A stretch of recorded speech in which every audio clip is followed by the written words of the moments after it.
Everybody loves Ned Stark. He's always out there doing the right thing and instilling strong and good morals in his children. His skill as a father is on display from the very first chapter, when he brings his child to watch an execution live, and also says about his 3-year-old, quote, "He won't be 3 forever, and winter is coming." All just because the 3-year-old is a little bit scared of the giant wolf puppy that Ned has just brought him. After the execution, Ned's morals are put on full display when he explains to Bran why he had to be the one to do it. The man who passes the sentence should swing the sword, and if you can't look into someone's eyes and sentence them to death, then maybe they don't deserve to die. That is actually some really solid advice, and some good morals for someone whose job it is, at least in part, to execute people. If you can't actually look into their eyes and sentence them to death, maybe you should think about the reason you're actually sentencing them. And I think this is something that George wants us to think about.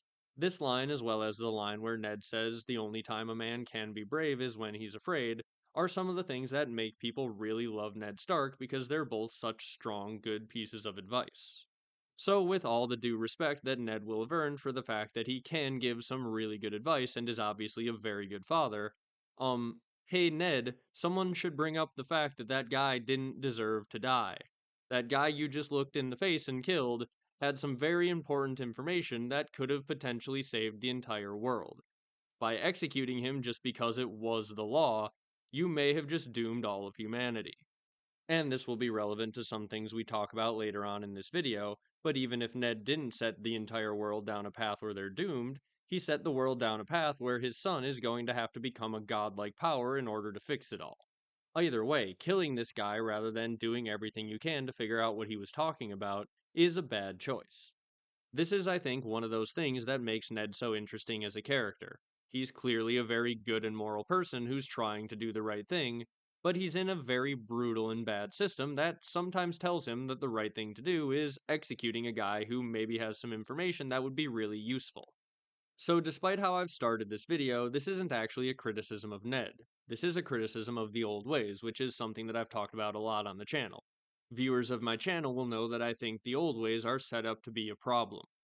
I think we can see that from the very beginning of the story when Ned has an opportunity to learn about the others, but the law demands that he chops the guy's head off for being a deserter, so he just hears out his babbling and he doesn't bother to try and actually get to the bottom of anything, he just chops his head off and sends it back to the wall.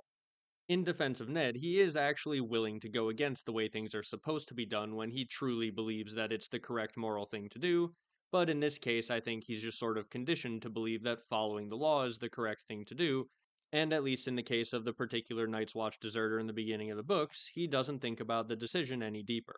He's just following the law and doing what he needs to do. If it was his sister Lyanna or her child, perhaps, whose life was on the line, he may think a little deeper about it, and maybe the old ways and the law wouldn't be so important then. But this random guy, the law's the law, buddy.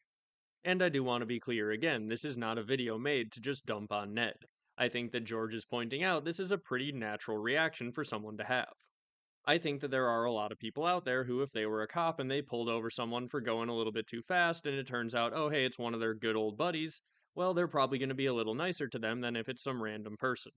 That's not necessarily a good thing, but it is human nature.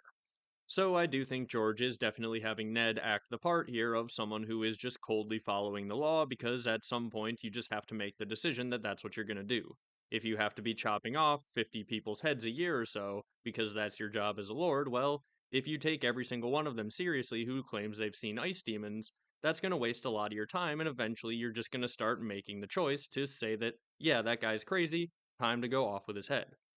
I think it's intentional by George R. R. Martin that he has someone who is so obviously a good person like Ned make such a big mistake in the beginning of the story.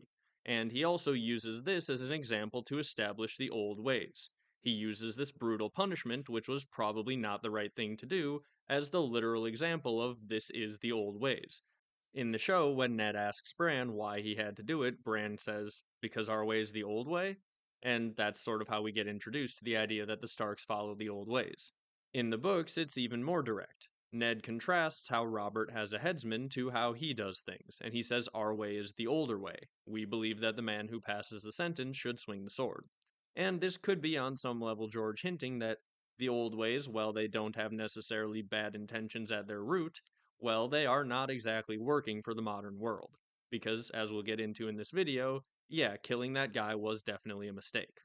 So we're going to pull on this thread of the old ways being a problem, starting with the example that we're given of the old ways right at the beginning of the book. And I really do think it's not a coincidence that George has tied the old ways in with punishment, and specifically the death penalty for a guy who probably didn't do anything all that bad. So this is where I feel like it's worth pointing out that our author George R. R. Martin is definitely a bit of a hippie, and as far as I can tell is not a huge fan of the death penalty or just seemingly punishment in general. Like, I don't think he really thinks that punishment for most crimes is an effective means of preventing crimes. I think if you were to ask him whether he favored punishment or rehabilitation, he would definitely lean towards rehabilitation. And we see characters go through that, and that seems to be a very healing process in these books. Take a look at someone like, for example, the Gravedigger, who is the redeemed version of the Hound. Do you feel like he would be better off if instead of that, the Hound had been put in prison when Arya left him? I think that the obvious answer is no.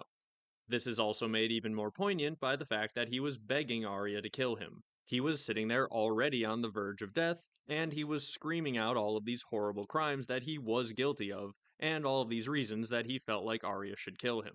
And she still didn't give him the death penalty, thus allowing him to go on his arc of redemption. We don't know if that arc will go any further or if it's going to be done with him just digging graves on the Quiet Isle.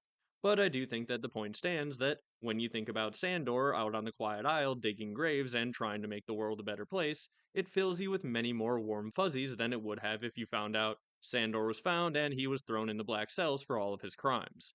There are no warm fuzzies to be found with locking someone in prison. In the story, I can't really think of any situations where people being put in prison is framed as a good thing or helpful. Beyond cases like, say, Rorge and Biter, who are clearly like menaces to society that are completely unable to be socialized again, that type of situation. All of the other situations of people in prison, it's pretty much described as horrible. In fact, George often puts us in the head of people who are stuck in prison, and it's not fun. Maybe there are examples that I'm forgetting, but I don't really know any situations where it feels like George is driving home the point that yes, this punishment was definitely the right thing to do. Robb Stark, when he cuts off somebody's head, ends up losing half of his army. Jon Snow cuts off Janos Slynt's head, a deserved execution if ever there was one because he betrayed Ned, and well, it ends up leading to Jon getting stabbed because half of the Watch hates him. Partially because he's chopping off heads of people who disagree with him, and partially because he's letting the wildlings through the wall. But if Jon hadn't executed Janos Slynt, would he have been in a better position? Maybe, maybe not, but again, all of these executions seem to backfire or at least have some negative consequences, and all the times that people are put in prison, it sounds pretty horrible. Even with the person who we think is the main character of the first book, Ned, he ends up in prison himself, and it's terrible. And then, of course, he is unjustly executed for a crime he didn't commit. I think that this is, again, George just starting and ending the book with a bit of a point he's trying to make.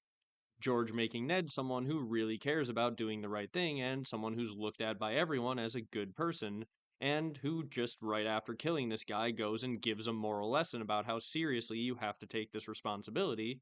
Well, all of that could be George just saying, hey, no matter how seriously you take this responsibility, you're gonna mess up sometimes, and maybe you shouldn't just be killing people just because it's the law. He makes this pretty clear if the man just killed right before Ned gives this lesson is someone who didn't deserve to die. And not only that, he's someone who, if Ned hadn't killed him, he could have gotten some information that could have completely changed the entire trajectory of the story and maybe saved his family's lives. In this conversation, it is worth pointing out we don't actually know what was said between Ned and the deserter in the books. In the television show, they had to show us, but George gets a little cute with things and he says, questions were asked, answers were given, and afterwards Bran couldn't remember much of it, or something very close to that. So basically, we know they had some conversation, but Bran skips over the details. Then Jon Snow says that the man was dead with fear. Then, in the next chapter, when Ned is talking to Cat, he says the man was half mad. Something put the fear in him so deep that my words could not reach him. So, what exactly that means when put side by side with questions were asked and answers were given, we don't really know. It's interesting to think because it seems like he did answer some of the questions, but Ned maybe just didn't take anything he said seriously. Ned seems to sort of imply he didn't answer the questions. It's a really weird mystery to know exactly what was said. We obviously got a glimpse of it in the television show, and they talked about the others. If that's actually what was said in the books, then it's pretty crazy for Ned to have cut his head off. One interesting thought I had when going back and looking at this scene is okay, well, we didn't get to see the exact wording of what was going on because Bran was a little child, but one thing Bran might be doing in the future books is going back and looking at different things, and a lot of the times I think he might be going back and looking at his own childhood because he misses it and he's nostalgic. And so if he's going to look at his family, and he happens to go back and look at the day where he's going to watch the deserter being executed and they find the puppies, oh, cute, happy family memory, well, maybe Bran will see it again and this time pay more attention to what the deserter said. Who knows? I don't know if that's something George would do, but it would be kinda cool. It would also perfectly lead up to the situation where they find the puppies, they're all leaving, Jon Snow gives up having a puppy so that they have the correct number, and he doesn't find Ghost. And then Bran has to call out, "Wait, Jon, you're forgetting Ghost, you're forgetting Ghost!" And then all of a sudden Jon hears the wind, that is exactly what happened in the original chapter, and he goes back and finds Ghost. It would be Bran yelling, trying to save Ghost from starving out in the woods that actually led Jon to finding Ghost in the original timeline. I think that would be some pretty cool setup, so we do already sort of have a reason for Bran to be revisiting this scene. So there is some hope we'll still get to see what was said. Another thing that could be particularly interesting and hit really hard, and part of the reason that I compared the deserter to Lyanna earlier in the video, was because what if the deserter and Lyanna were both, at the moment of their death, just talking what Ned would consider incoherently about prophecy? If Lyanna is being like, Ned, promise me, this baby, he's the prince that was promised. He needs to defeat the icy threat in the north. The prince that was promised. Aegon's dream, Ned. Aegon's dream. Promise me, promise me. And Ned would think, oh, she's gone mad, but all he would remember is promise me, and the promise that he made to either take care of Jon or whatever it was that he promised to do. He does imply at one point that he doesn't remember a lot of the interaction because of all the trauma that's associated with it. So, yeah, maybe he did forget a lot of what Lyanna was saying, but if she was saying a lot of the same things that the deserter was saying, any bit of that he would remember would be really interesting. Because then, if you're in his head, either he's thinking, oh, this sounds like Lyanna, that's weird, and maybe it would like trigger him and he'd want to get this over with, or maybe he just truly doesn't remember it at all, and at that point it's just sort of tragic because, like, Ned has been given the information he would need to understand this, but it was in such tragic circumstances that he can't even remember it. If he does remember it, it would be pretty weird and kind of messed up for him to chop the head off of someone who was saying the same thing as his dying sister, who to this day he still really loves. So that to me sort of makes me think that if this parallel is ever drawn, Ned has just completely forgotten because of the trauma. I don't know if that's how things will play out at all, but we do have very good reason to think that Bran will go back and view the Tower of Joy conversation, and at least some reason to think he would maybe go back again to view them finding the puppies one more time. So yeah, hopefully we will know more about this situation in the future, but let's get back to what we know about it from the first time we lived through it. So let's take a look at the specific law that this guy broke and what Ned says about it to see if George is maybe making a point with that as well. Because Ned actually does go into it with Bran about why a deserter is so dangerous. He explains that the deserter knows his life is forfeit, so he'll stop at nothing to get away, and that makes him really dangerous. So the point is, he knows we're gonna kill him, and because he knows we're gonna kill him if we catch him, he might kill us to get away, and that's what makes him dangerous. The fact that we're going to kill him is the thing that makes him incredibly dangerous, and because he's incredibly dangerous, we have no choice but to kill him. Ned explains this in such a way that I think very clearly illustrates the sort of circular logic and the flaw in this whole idea. It's not Ned's fault, he didn't pass the law about this. This is the old way. He's just following the old way. It is the fault of the old way that the deserters need to be executed. It's the old ways that make this deserter dangerous. It's the old ways who make Ned have to kill this deserter, and therefore it's the old ways who prevent anyone from learning what this deserter saw, because he was so scared he ran away, and rather than trying to figure out how to fix that and get any information they could out of him, they just had to follow the old ways. Some other things in the story that are just part of the old ways, part of the traditions of Westeros, the way things are done. Well, Jon Snow being a bastard and therefore called Snow and therefore excluded his entire life and sent away to the Wall. All of that is part of the old ways. The existence of the Wall itself is part of the old ways. I talk about it how it's magically part of the old ways in a lot of my other videos on the channel, but today I'm just talking about how, like, politically and structurally, it's a part of this system, right?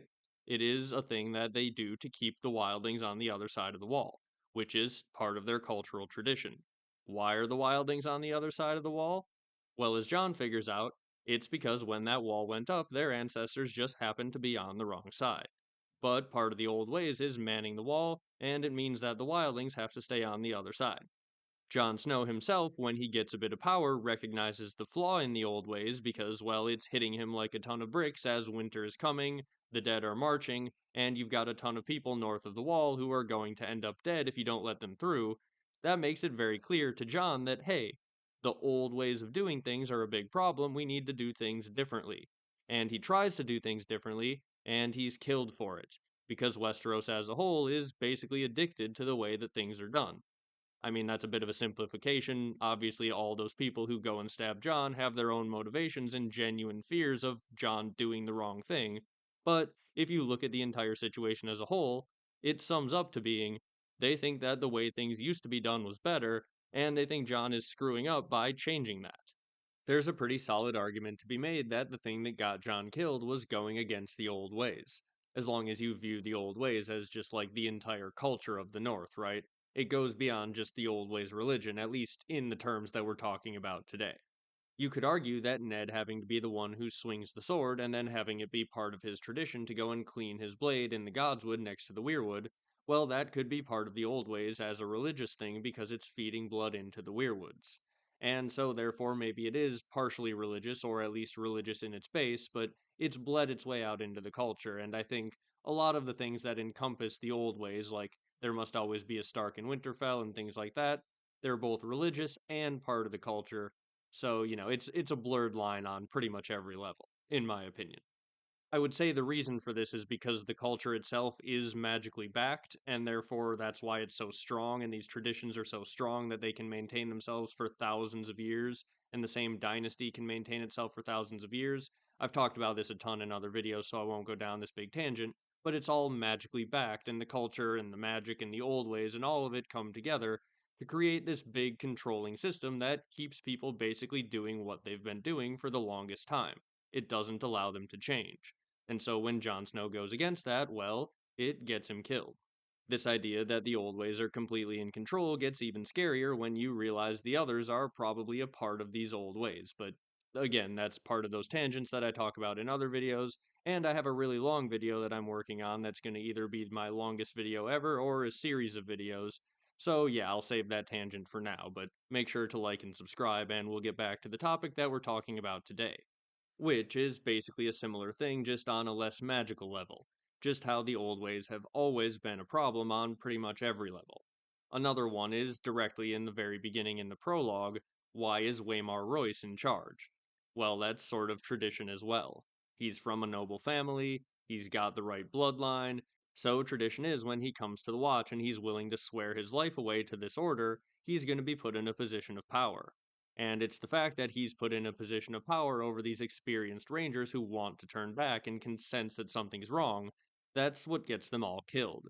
This idea of classism and the way that things have been done in Westeros for so long being the thing that makes these decisions rather than, experience and merit, well, that's something that George has been driving home from the beginning. The old ways are causing this problem. And I haven't even mentioned the fact that I always bring up, which is that Bran, when he sees the weirwood tree in the beginning of the story, he's scared of it. He avoids the godswood and the weirwood trees because he thinks that trees ought not have eyes or leaves that look like human hands. With Catelyn, it's the same thing as well. She's scared of the weirwood trees, and when she thinks about there being darker things beyond the wall, she looks at the weirwood. In the first few chapters, the old ways in the weirwoods are constantly either the problem or scary.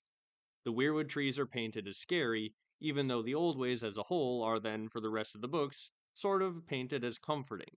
I think it's George building up a little bit of a plot twist, where we get comfortable with the old ways and we feel nostalgic about them, but the entire time their flaws have been fully on display for us, and it's gonna hit us like a ton of bricks when he says that, yeah, this entire system of the old ways is the big bad that you're fighting against. You can see him setting up this exact same arc with a bunch of the characters who we know will be important in the endgame: Jon, Arya, Dany, and Bran.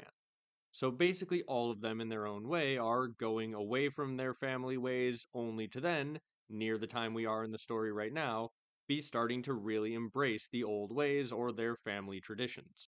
This arc is probably currently the most obvious with Dany, because she's off there trying to avoid doing fire and blood for most of her arc. She doesn't want her dragons to burn anyone, she doesn't want them to hurt anyone, she wants to free all the people and be a good queen. This over time causes her enough problems that by the end of A Dance with Dragons, she's stuck out in the desert, having visions that are telling her to remember who you are and embrace fire and blood, and she seems to be listening. We basically know for sure at this point that Daenerys is going to be coming to Westeros, embracing fire and blood much more than she ever has. And if the television show is to be believed, this could lead to her being looked at as a terrible person and hated by the people. And if this is what happens, well, then Daenerys could learn that going all fire and blood wasn't a good thing. And maybe at the very end of the story, to get her redemption, she will have to go away from her family ways of fire and blood. In the case of Jon Snow, he was trying to go against the tradition and the way that things have been done and the way that the Starks have done things and the Night's Watch have done things for thousands of years, and it got him killed. So when he returns, he might be much darker, and he might be more willing to embrace his Stark heritage and all that old godsy power flowing through his veins. Melisandre in A Dance with Dragons was telling Jon, hey, there is power in you and in this beast and in this wall. You should use that power. I can help you, and Jon rejected using that power. And in the end, he got killed. So I could see him coming back from the dead, and if he turns towards that power and wants to use it, well, then he could go down a much darker path. But a path that's probably much more in line with the old Kings of Winter. This is one of the things that I'll be talking about in a future long video, so I won't go on a big Jon tangent now, but I could see Jon embracing the Stark version of Fire and Blood. He could embrace winter, and he could be doing some dark sort of magic and taking his power and subjugating the people with it or achieving his goals with it. And then in the end, maybe at some point he will realize, oh, hey, wait a minute, this isn't the best idea. In the show, it was much more conclusive that Daenerys' turn to fire and blood will leave her hated by a lot of people. And in the show, they kind of made Jon not do anything super evil when he came back. He pretty much came back as just normal Jon. But if he's much darker in the books, we did at least get the ending where Jon is like going away horribly haunted by the things that he's done. And so maybe that could be partially played up by the fact that, yeah, he could make a dark turn towards the old ways before realizing the error of his ways. With Arya, she's off learning to be a faceless man and being taught to completely abandon her Stark identity. But of course, she also hid away Needle somewhere that she knew where to find it, and so if that's relevant at all, and if the show's at all to be believed, we can expect that she will at some point return to embracing her Stark identity, probably pretty quickly into the Winds of Winter. She may return to Westeros and be using her powers to enact revenge for the Starks, killing people on her list, making sure that the Starks' goals are achieved in whatever way she can. But at some point, the topic of this entire video, the fact that the old ways seem to be the problem, is probably going to also hit Arya pretty hard. And I've even talked in the past about how, if there are indeed these bodies that are down in the weirwood roots that are causing all of this mess in the first place, well, they might need to be given death. And Arya could be, in the end, forced to kill some ancient Starks in order to help end the old ways. So this would definitely be a turn back against Arya's Stark heritage. And for the record, I also don't think it's going to be like a complete one or the other, right? George loves his shades of gray. He's not going to say you need to completely ditch the old ways, you need to completely ditch the starkness in you. I think he's going to say that you need to build a better version of that going forward into the future. And in the case of these characters from these magically powerful families, grappling with the role that their ancestors played in this, and what role they can play in making a better world. I do think that the magical system that they have at the end of the books might look very similar to the one that they have now, with a world tree being at the center of it, a sort of weirwood like system that does do some magic. But it might be structured in a way that, maybe doesn't involve constant blood sacrifice. Something like that. A mix of the old and the new that creates a better world. It's the song of ice and fire. I've talked about this in the past. Fire is the new, it consumes, it's constantly changing. Ice is the old, the past, it's frozen, it's stagnant. And once you see things this way, it sort of becomes clear that, yeah, the North is frozen in a little too much ice because of the old ways. They're ruled by the kings of winter, they've got a giant ice wall, it's all centered around Winterfell. In Winterfell, they have years long winters constantly. Winter is just a constant in this world, and it is frozen in ice. The grip that the old ways has over the North has kept them frozen in their ways and has thrown off the progress of the world. This has led to the cycle of the seasons being thrown out of balance. The kings of winter have been in charge for thousands of years, way longer than any dynasty could possibly last without magical intervention. And yeah, the seasons need to be returned to normal. Things need to be returned to normal. I think dealing head on with this magical system of the old ways that exerts so much power over Westeros is going to be part of that. Getting out of this encrusting in ice with a little bit of fire is going to be part of that, part of the Song of Ice and Fire. Ice and fire are a lot like yin and yang in this way. They're two opposing forces that have an eternal dance that's part of the progress of humanity. And when they come together, that's what George thinks you need. Or at the very least, even if he doesn't think it's what you need, he thinks it's like the inevitable cycle of the world and how the world changes and progresses. So he's setting up these heroes to sort of embrace the fantasy trope of returning to tradition is going to lead to things going back to the correct way that they should have been done, and the heroes will win in the end, all because they came back and started doing things properly again as a stronger version of themselves after their adventures. You can really just imagine that if this was a typical fantasy story, a character like Bran embracing his old godsy Stark power, and a character like Daenerys embracing her fiery dragons that she hatched in the beginning, well, that would be when the story reaches its satisfying end. Them embracing their power, using their power to achieve their goals, and they win, happy ending.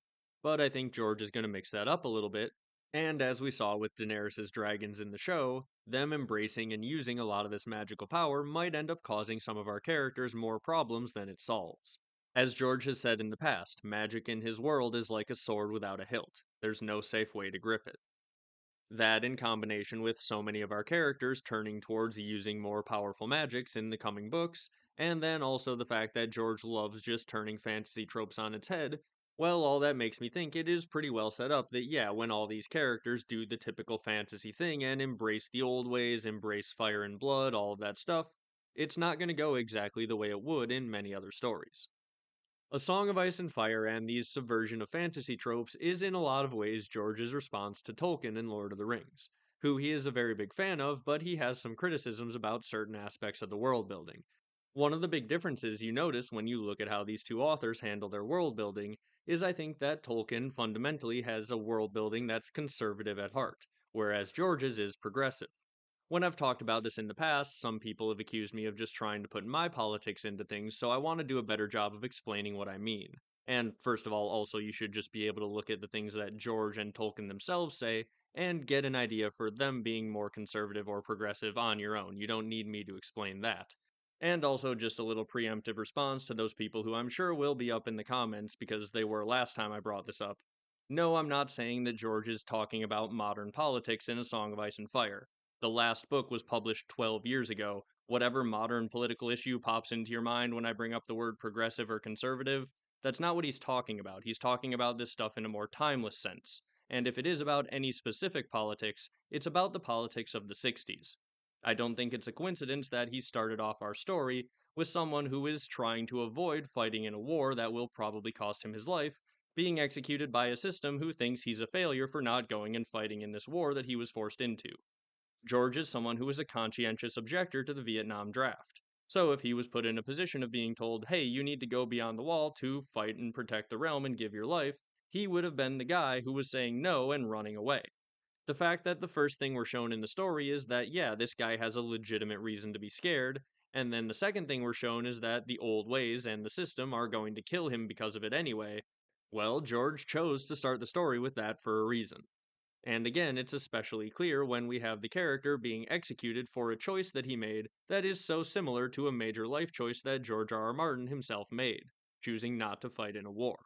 So all of the setup is there from the very beginning in the world building, and this is, in my opinion, the way that George is handling things. He's creating a world that is in need of some progress.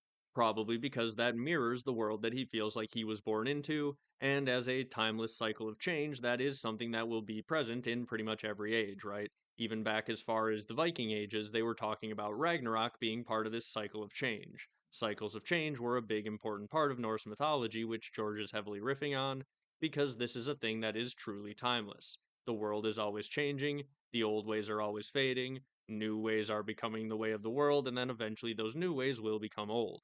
All of the setup is there, and George has built a world that's at a moment where it needs this progress. It needs this fire to break it free from this ice that's been encrusting it with the old ways. So, yes, while I am using the words progressive or conservative, if either of those words trigger your brain so much you need to freak out at me in the comments, just please reevaluate what you're actually trying to say here. I know that 99% of my audience is capable of handling these conversations, but if you've seen any comment section on the internet recently, as soon as you start throwing around words like conservative or progressive, there's 1% of the population whose brains just explode. And if you're one of the few people who does seem to get mad down in the comments whenever I bring up politics that are in these books, well, these books are about politics and dragons, so I don't know what exactly you want. But I think the evidence is there in the books as well as out of books for what I'm about to say. Tolkien's world building is fundamentally set up so that things were better in the old days. The way that things used to be was better, but now magic is fading from the world, the elves are leaving, humanity is taking over, and they are the more flawed version of the elves. We know that Tolkien was not a big fan of industrialization and really did think in many ways that the world was going down the wrong path, and he longed for the old days when he could sit outside in a garden and just relax. I think that this sort of nostalgia and desire for the way that things used to be really does come across in his world building. And then you can compare this to George, who I think sort of views the world as, oh, when I grew up, things were pretty bad, and there was a lot of things that needed to be fixed. And so we had a big social movement in the 60s where we tried to fix a bunch of those things, because one of the fundamental things that happened in George's life is his generation came of age and said, oh, hey, wait a minute, we need to change the way the world is running. I think that he's putting that into his world building as well by having all of these characters grow up with the old ways and over time come to the realization in different ways that, oh, wait a minute, the way that things were being done is the problem, and we have the power to change that. In that initial pitch for A Song of Ice and Fire that has since leaked, where George is explaining what the story is in his mind when he's first pitching it to publishers, he says that it's a story of a generational change, a new generation that comes up into the world and changes the world and themselves in the process. That is the story he's telling. I think that George is telling a story of progress and a generation coming of age and recognizing the flaws of the world because that's his life experience, in the way that Tolkien's life experience was a more conservative one. When he was young, things were peaceful and life was good, at least from his perspective. And as he got older, the world went into world wars and everything really started going terribly. You can see how both of their upbringings have sort of influenced the world building and the way they handle these things. So, when you consider the fact that modern fantasy is in many ways based off the legacy of Tolkien and Lord of the Rings, you can see why George is out there subverting so many of these tropes, because fundamentally he's at odds with the way that the world is set up, and he's trying to make a statement about that. I think it'll take a lot of readers for another ride as we see our characters embracing all of this magical power and finally taking power in the ways of their ancient family members, and in a fantasy sense will think, ah, yes, this is the great moment where all our heroes come together and they're all doing the right thing. Only for George to have a twist waiting that, yeah, no, that wasn't the right thing to do, actually, sorry. I think that's very George R.R. Martin. It's even on display with Tyrion, who is born as a dwarf, and for the longest time he's trying to, rise above the stereotypes and all of that stuff. And then when things go really badly for him, he takes a dark turn and starts actually just embracing the stereotype. He's in a very dark place, and he's playing the part of the evil, scary looking imp. He is just fully embracing the circumstances of his existence or his birth, whatever you want to say, and at some point in the future, I think that's going to come back to bite him. His mischievous meddling with sending Aegon the wrong way just because he thought it was funny might actually already have hurt him. So you could see a situation where Tyrion, even though it's not his family name, it's more like the circumstances of being born a dwarf, could be on a similar arc, and at the end he realizes, oh wait, I shouldn't have done that, I shouldn't have gone to such a dark place, it's caused everyone, including me, just a ton of issues. That was even sort of the end point of his story in the show, like he was being punished for all the terrible things that he had done. There's even that whole prophecy about the dragons dancing and him in the middle of it or something like that. I'll have it up on the screen here.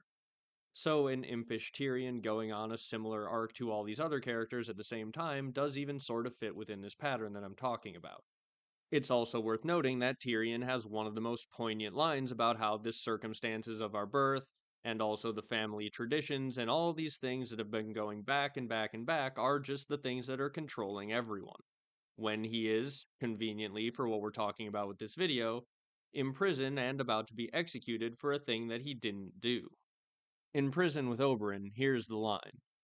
"Oh, surely, it all goes back and back," Tyrion thought, "to our mothers and fathers, and theirs before them. We are puppets, dancing on the strings of those who came before us. And one day, our own children will take up the strings and dance on in our steads." Well, Prince Rhaegar married Elia of Dorne and not Cersei Lannister of Casterly Rock, so it would seem your mother won that tilt. "She thought so," Prince Oberyn agreed, "but your father is not a man to forget such slights. He taught that lesson to Lord and Lady Tarbeck once, and to the Rains of Castamere, and at King's Landing he taught it to my sister. My helm, Dagos." Manwitty handed it to him, a high golden helm with a copper disc mounted on the brow. The son of Dorne. The visor had been removed, Tyrion saw. Elia and her children have waited long for justice. Prince Oberyn pulled on soft red leather gloves and took up his spear again. But this day, they shall have it. So it's right before Tyrion gains Oberyn as his champion, a thing that Oberyn does as a bit of revenge for something that happened a long time ago, which, as they talk about, goes back to something that happened a long time before that, and long before that, and back and back and back as far as you can go. All of this pressure and all of these old ways and traditions and the puppet strings of the past are a huge problem. And it's interesting to see how the thing that we were talking about at the beginning of the video, a decision made by Ned, had such strong ripple effects on Bran. As I said at the beginning, if Ned didn't doom humanity, well, he set his son up to have to fix his entire mess because he didn't listen to this guy, rather he just did what he thought was right and followed the law. And I'm not even saying that that was necessarily the wrong choice given the information that Ned Stark had. I'm just saying how you can see even unintentional things that you do as a parent are like puppet strings for your children. In George's story, this is one of the things that he's driving home. It's a story of generational change, and he's talking about these puppet strings for a reason, and he's been setting this up for the entire series. It really feels accurate to say that this is the problem with the entire story. All of these puppet strings that are causing all of these terrible things, whether it's political or magical, if you believe my theories. If you believe my theories about the old ways magically and how they control society, then it's all mirrored magically. But even if you don't believe those, Tyrion explains how it works on a human level really well right here. If I could have any single line sum up exactly what I've been trying to talk about this entire Old Ways series, with the Old Ways being the problem, it's exactly what Tyrion said with the puppets dancing on the strings of those who came before them. All of these traditions, all of these ways that things are done, these family feuds, allegiances, everything that's been controlling Westeros for the longest time is the problem.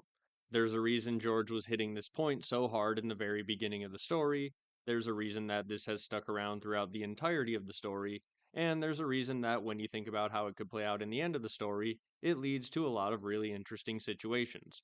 George has set up all these elements in the world building to come together nicely, and I think it's all done for a reason. Because the old ways as a whole are an entire system, they are the big bad, and they have been the problem the entire time. And so finally, that brings us to Bran, who I think is also following this exact same pattern. He, at the beginning of the books, was scared of the heart trees. He is still nervous about embracing the old ways. When he's told he's going to live on after his friends are gone, he says that he doesn't want that. In the beginning of the books, he doesn't go near the heart trees. It's all set up where he's scared of this at first, but by the end of A Dance with Dragons, he's wedding himself to the trees and fully embracing and taking this power that will probably put him in a line of old Stark Greenseers and basically the old gods. As I've talked about in this video and many others on the channel, if the old ways are indeed the big bad, Bran is eventually going to be the one who has to realize this, and he's going to be the one in control of the old ways and therefore the one in power to end them. This is probably why he ends up as the king at the end, because he's the one who's actually solving the problem. The problem is the entire old ways as a magical and religious and cultural system. Both the magic of the old ways, which keeps the Starks in power but likely also causes the others, and on a human level, the puppet strings that Tyrion was talking about. An event like the Long Night is a chance to break the world free from those puppet strings, to literally cut the puppet strings with a dark, cold winter. And I don't read the setup for this as him saying, like, oh, someone should end the world so that we can rebuild a better system anew. That's not the way that I take this. The way that I take it, when you look at how it seems to be set up, especially if you believe my theories, is that this is an inevitable result of the current system that's in place. The long night is what happens when you set up a system like this, where there are others who are out in the world that are keeping a threat over the heads of the people, so that they're constantly following the right laws and sacrificing to the trees and then therefore powering the ward that keeps the others away, but also keeping the people in power with all that sacrifice. It's all a big magical system that upkeeps the order, and the others are a part of that. So, an inevitable result of that system is that the others could come back if it ever ends. George is obviously trying to tell a timeless tale here, and this is just sort of an inevitable conclusion of a system. Whenever one system ends, something new must begin, and there's going to be a long night type of process, an in between transition phase where there is no system, and there's darkness and chaos and whatever you want to say. But I think George is going to show us how something new can spring out of that, and potentially something better. The big mythological inspiration for this is Ragnarok, which is the end of the world in Norse mythology. But it's not really the end, it's the beginning of a new cycle. And part of the cycle of creation of the world is ice and fire coming together, and the new world forms out of earth and water that are made when ice and fire meet. You can see the fingerprints of Norse mythology everywhere you look in A Song of Ice and Fire, like George is basically telling us a modern day version of an old Norse end of the world Ragnarok tale. So I think looking at the cycle of Ragnarok is really useful for understanding this cycle in George's world as well. In Ragnarok, another part of the cycle, along with the meeting of ice and fire, is the death of the old gods. So, literally, the old gods die as part of this cycle in Ragnarok. Will it happen in Westeros as well? I tend to think yes. And then the new gods are able to come and take their place in the new age. In this case, though, it's not going to be the new gods like the Seven, as we're taught the new gods and the old gods at the beginning of the story. It's going to probably be Bran taking the godhood and then waiting out the long night in the winter in preparation to be the new god for the new age, which explains why he ended up as the king in the show. The cycle of Ragnarok, as I said, is a really good place to look if you want to try and build a framework for what the long night might look like in A Song of Ice and Fire. But I think the long night is going to be part of a cycle of rebirth, and it's going to be falling soon. I think that's going to happen outside of Bran's control, and his ability to pick up the pieces afterwards will allow the world the opportunity to free themselves from the puppet strings and build things anew. And Bran will be sitting in a position powerful enough to help them do that. A Bran the Builder for the new age, as I've often said. But before he can do this, he has to turn against the old ways, and he has to destroy them before he can build new ones. This also lines up really well with Bran being symbolized as a king of summer. His wolf is named Summer, he's a sweet summer child, and the Summer King dies in the winter so that the Winter King can rule, and then when the Winter King dies, the Summer King comes back. This is the normal cycle of the seasons which has been thrown off in Westeros. And as we mentioned, because of the old ways, the kings of winter have been in charge for 10,000 years. So, if this old ways system, which has given power to the old kings of winter for 10,000 years and has kept them in power for the last 10,000 years, is all about to end, well, then it makes sense why there needs to be a summer king ready to step up and take their place and build something new. So, hopefully, you can see it's been set up from the very beginning and following through directly to as far as we've gotten in these books so far that the old ways are the problem, they have been the entire time, and it all hits as a really thematically relevant point if they are the big bad that you have to solve in the end, at least in my opinion. Let me know what you think of all that down in the comments. I have some videos I'm really looking forward to getting out coming soon, so I'll get back to working on those. Hopefully there's something here in the end card that you enjoy. Thank you very much for watching, make sure to like and subscribe before you go, and I'll be back with something else very soon.